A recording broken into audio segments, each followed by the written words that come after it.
presenticos. Bueno, esta es la segunda parte. Vamos ahora sí a entrar en el tema del día, que es la especialización y división del trabajo.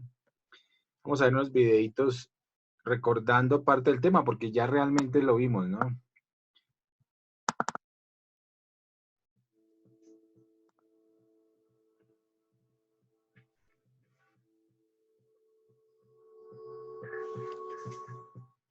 Adam Smith comienza entonces ese primer capítulo diciendo uno de los procesos centrales que tenemos que entender para comprender la generación de riqueza es el proceso de la división del trabajo. Vea qué es lo más importante. Acuérdense las definiciones de economía. Una de las definiciones para que estén pendientes en economía que hemos tenido es la ciencia que estudia la riqueza. Entonces, ¿cómo se ha formado la riqueza? Se forma a través del uso de los factores de producción o la división del trabajo con su respectiva especialización. Es decir, uno de los factores de producción más importantes después de la tierra es el trabajo. El trabajo es el que transforma, es el que más genera riqueza, es el que genera beneficios y el trabajo es el que cambia, ¿cierto? Acuérdense del estudio que hizo Engels y Marx, cambia la posibilidad de que, y hace que la transformación del mono en hombre se vuelva una realidad, pero es a través del trabajo que el mono, al utilizar las herramientas, ¿cierto? Primitivas de aquella época, pero igual funcionan, cambia su cerebro. Inclusive esto es un tema cerebral. Hay algunos que tenemos más o menos frente, ¿no? Este es un tema frontal. Esto en la transformación del mono en hombre. Profe, yo parezco como la gasolina. Entre ¿Así? más día, más cara. Sí. Pero en esta pandemia bajó, ¿no? Esta pandemia bajó el precio de la gasolina y bajó el precio del petróleo. Entonces, este tema es un tema de lo que han analizado en la evolución del hombre, que el cerebro ha generado una capacidad de pensar a futuro. Es decir, el que tiene más cara supuestamente piensa más a futuro. Aunque a veces en algunos no necesariamente, ¿no? Pero el tema es que el hombre empieza a prever, el hombre empieza a plantearse escenarios futuros, a evolucionar pensando en qué mejorar a futuro. Entonces, y todo ha sido a raíz, gracias, digámoslo así, a la capacidad de trabajar. Esa capacidad del trabajo ha hecho que muchas veces haya especialización, haya innovación en esa especialización y se creen las posibilidades precisamente de la multiplicidad de trabajos que el ser humano ha tenido y ha evolucionado. Acuérdense que con la cuarta revolución industrial lo que nos toca también ahora es adaptarnos a esta nueva industria, a estas innovaciones, a estas tecnologías y ser partícipes de esas tecnologías en la nueva capacidad de generación de trabajo. Esa es la capacidad de... Ahora con esta pandemia todo el mundo está con que estamos en la época de la reinvención, ¿no? Nos toca a todos reinventarnos. Bueno, entonces sigamos. O sea, en esa reinvención, pues nos toca a todos buscar nuevas formas de trabajo, ¿no? Esa es la parte de la clave. Y esto es fácil de comprender. Él pone un ejemplo ahí apenas empieza el libro, pone un ejemplo tremendamente interesante. De hecho, cualquiera que vaya a Inglaterra, le pido que se vuelva con un billete de 20 libras, porque el billete de 20 libras en el dorso tiene la cara de Adam Smith y un dibujo sobre este ejemplo. Y el ejemplo es la fábrica, una fábrica de alfileres. Y dice Adam Smith, miren cómo se hacían los alfileres antes. Era un artesano que iba haciendo cada una de las operaciones. Tenía que alisar el alambre, cortarlo, sacarle punta, trabajar en la cabeza, pintarlo, unir la cabeza al alambre, ponerlo luego en el papel. Así, en total como 20 operaciones. Haciendo él las 20 operaciones, llegaba al final del día y había hecho 4 alfileres, más o menos. Fijémonos ahora lo que es una fábrica moderna, dice Adam Smith. Claro, moderna, estamos hablando de 1776. Pero era una fábrica moderna en ese momento. Dice, fijémonos lo que es una fábrica moderna ahora, donde hay 20 operarios que se dividen las tareas. Uno alisa, otro corta, otro le saca la punta, otro le pone la cabeza. Entre los 20 operarios ahora producen 8.000 alfileres por día. Han multiplicado, digamos, la productividad individual de cada uno 20 veces. Por el hecho de que cada uno se especializa ahora en una tarea, al especializarse ahora la hace en forma mucho más eficiente, porque ahora además esa especialización y el desarrollo de la industria ha permitido la generación de maquinarias que ahorran y facilitan incluso mucho más ese proceso, etcétera, y eso es lo que explica entonces esta división del trabajo, cómo se ha generado un mayor volumen de riqueza. Uno podría entender eso también poniendo un ejemplo ahora a la inversa. Y tenemos el caso ahora de un caso típico utilizado mucho en los libros clásicos de economía. Ahora lamentablemente se dejó de utilizar, pero yo creo que era muy bueno, es la figura de Robinson Crusoe. Robinson Crusoe es era un joven de clase media que vivía en Londres y que tenía allí satisfechas una cantidad de necesidades de comida, de bebida, de vestimenta, de vivienda, etc. Y que de pronto, porque es un aventurero, se sube a un barco y termina, naufraga en una isla y se encuentra solo. Y como tal se vuelve un pobre absoluto, porque ahora tiene que empezar a buscar satisfacer de las necesidades más básicas y elementales. Y la más básica y elemental es la de conseguir agua que pueda beber. Es decir, que la del mar no la puede beber, no sabe si es potable el agua que pueda encontrar por ahí. Su primera tarea es esa, ya que uno se muere primero de sed que se muere de hambre, ¿no? Y luego tiene que buscar comida, y luego tendría que buscar un lugar donde pasar la noche y tener algo de seguridad para poder dormir. Es decir, se vuelve ahora, ha perdido los beneficios de la división del trabajo, que era de lo que disfrutaba en Londres, y ahora se vuelve un pobre absoluto. Este proceso, entonces, de división del trabajo es el que señala Adam Smith como un elemento básico y central, entonces, para entender ese camino de generación de riqueza y cómo los individuos van superando la pobreza, que en realidad es la situación natural en la cual venimos al mundo.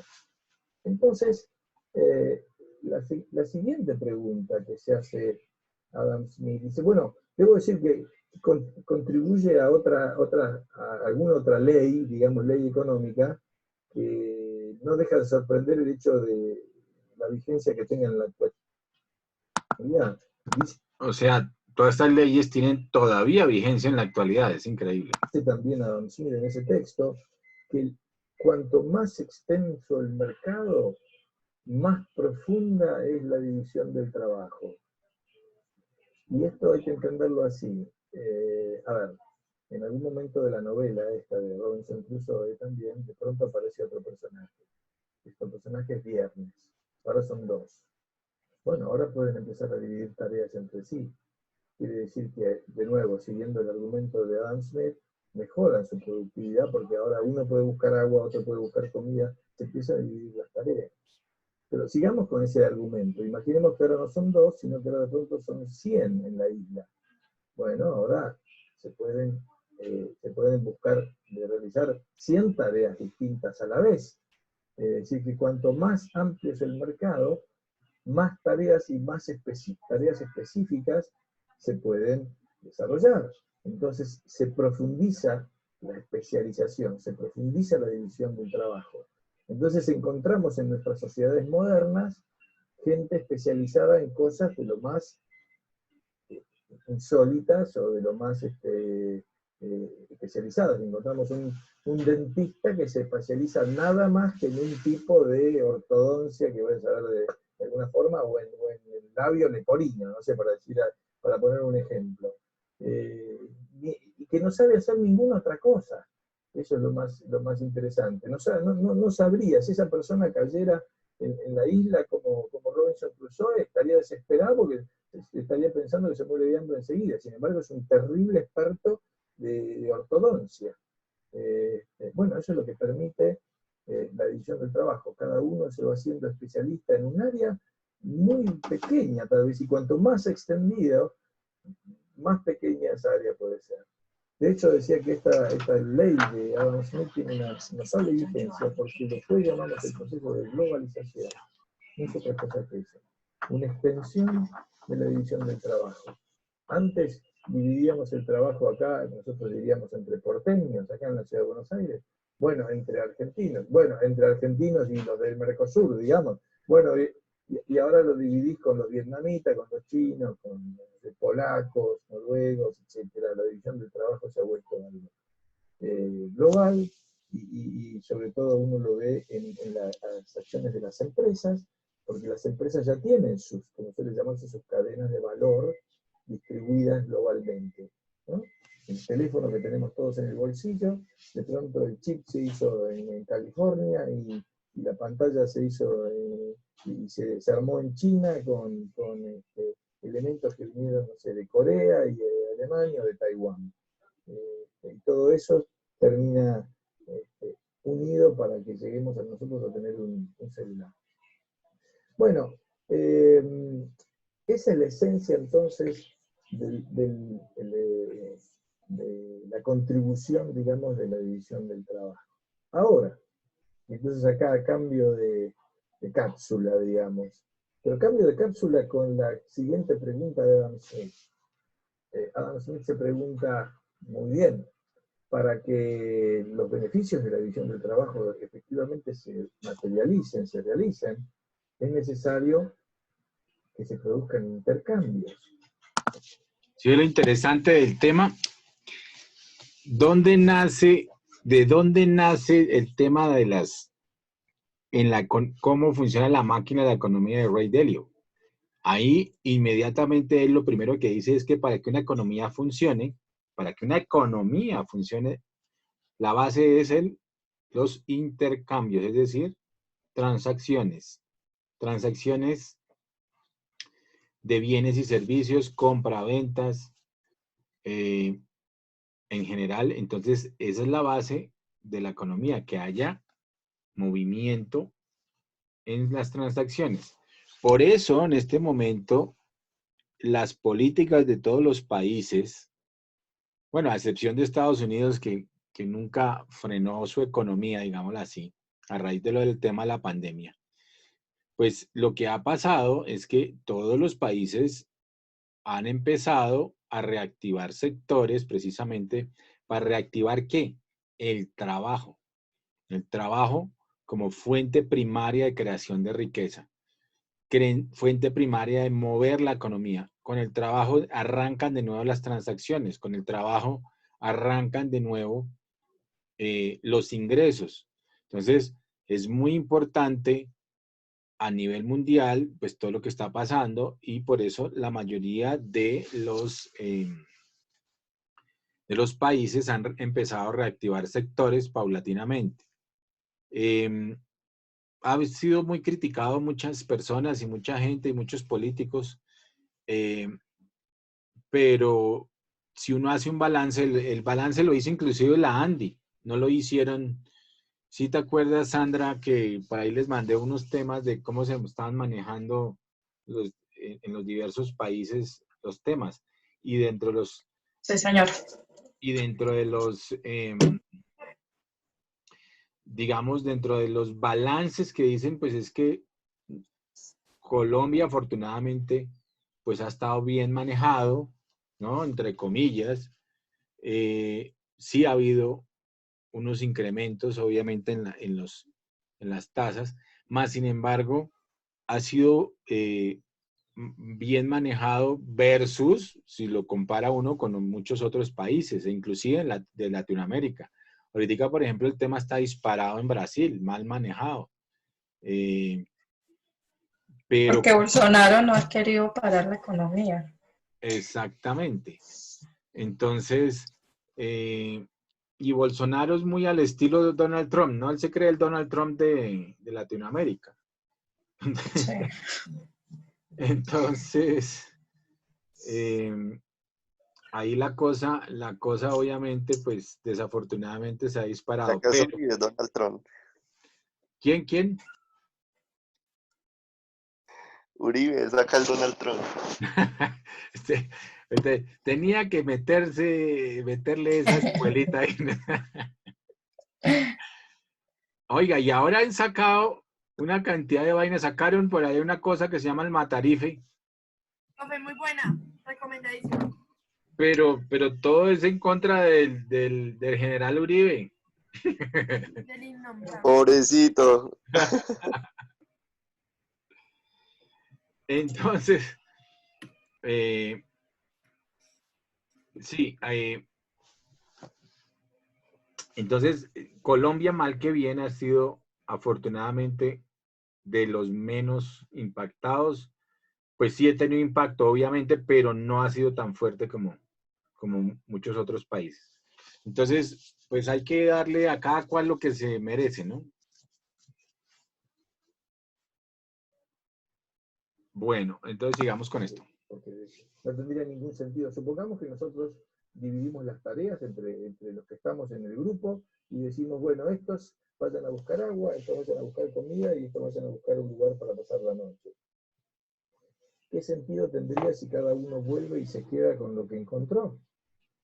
No tiene ningún sentido. Realmente el beneficio de la división del trabajo es cuando empezamos a intercambiar. Entonces los que consiguieron agua intercambian agua por alimento o agua por un lugar para pasar la noche y así. Entonces, de esa forma, a través de los intercambios, es que nosotros logramos satisfacer ahora estas tres preferencias. Entonces, el siguiente punto de Adam Smith es, muy bien, si los beneficios de la división del trabajo se producen a través de intercambios, la siguiente pregunta es, ¿por qué los intercambios se realizan en la proporción en que se realizan? Está claro que si uno realiza un intercambio lo hace porque valora más lo que va a recibir que lo que uno va a entregar, ¿no es cierto? Entonces, es decir, lo hace, todos estos autores reconocían claramente que uno lo hace por su propio interés, digamos, ¿no? Hay unos aquí en Colombia ¿cómo es el famoso cuento ese que su plata vale más que la mía, por lo visto, porque siempre lo de ellos vale. ¿Usted no sabe quién soy yo? Sí, y vale más lo que lo que es de uno que lo de los otros, ¿no? Como si su plata valiera más que la mía, güey. Es que mi plata no vale. Sí, mi plata no vale. Sí.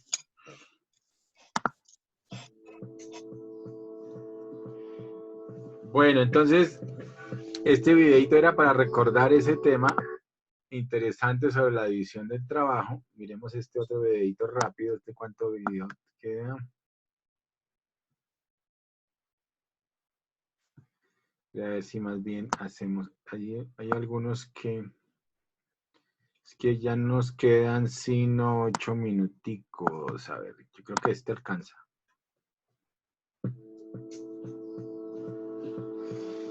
Este es de 13 minutos. Espérenme un segundito a ver si este. Pobreza y desigualdad, bueno. No, este es uno largo, este es súper largo. Economía en una lección. Es bien interesante este para que lo vean. Es también argentino, pero es bueno. Y este ¿cuánto tiempo es? Vamos a dejar el mundo de los recolectores y de Veamos los cazadores para entrar en el mundo de las vajillas. Así que vamos a hablar acerca de dos productos. Vamos a hablar acerca de tazas y de platos. Así que en este eje tengo tazas y en este otro eje tengo platos. Y vamos a suponer también que tenemos un productor llamado Alfredo. Si Alfredo concentra todo su tiempo en producir tazas, produciría 30 tazas. Entonces voy a poner las etiquetas. 10, 20, 30. Y si concentra todo su tiempo, va a ser 30 tazas. Y también vamos a poner las etiquetas de los platos. 10. Este video es la especialización, es decir, lo importante de la especialización, lo que hablaban en su momento, sobre todo la ventaja comparativa, que eso lo decía David Ricardo, un economista también de la época de Adam Smith. Acuérdense que Adam Smith hablaba sobre la ventaja absoluta en la riqueza de las naciones, el libro que él hizo. O sea, Adam Smith se considera el padre de la economía, es decir, el primero que dio las bases de la economía. Y aquí los temas de los beneficios del comercio. Por eso, si ustedes se dan cuenta, una de las cosas que también empezaron a moverse y que empiezan a moverse, sobre todo para el tema del consumo, no solamente consumo de alimentos, son las plazas de mercado, es decir, todos los que llaman los famosos comercios, no tanto los centros comerciales. Ahí están pensando ahora cómo reactivar los centros comerciales con unos protocolos y eso, pero todavía en Colombia no creo que se vaya a dar hasta en unos meses. Porque No, profe, pero en Medellín ya. en Medellín ya, Sí, abrieron 3 centros comerciales. pero aprobados Y en Bucaramanga Estaban también. haciendo como una prueba. con pruebas, están haciendo seguramente pruebas, sí. Pero aquí en Bogotá no, en Bogotá todavía la cosa. En Unicentro creo que solamente abrieron para los bancos. Hay como 3 o 4 bancos que están dejando acceder en Unicentro Bogotá.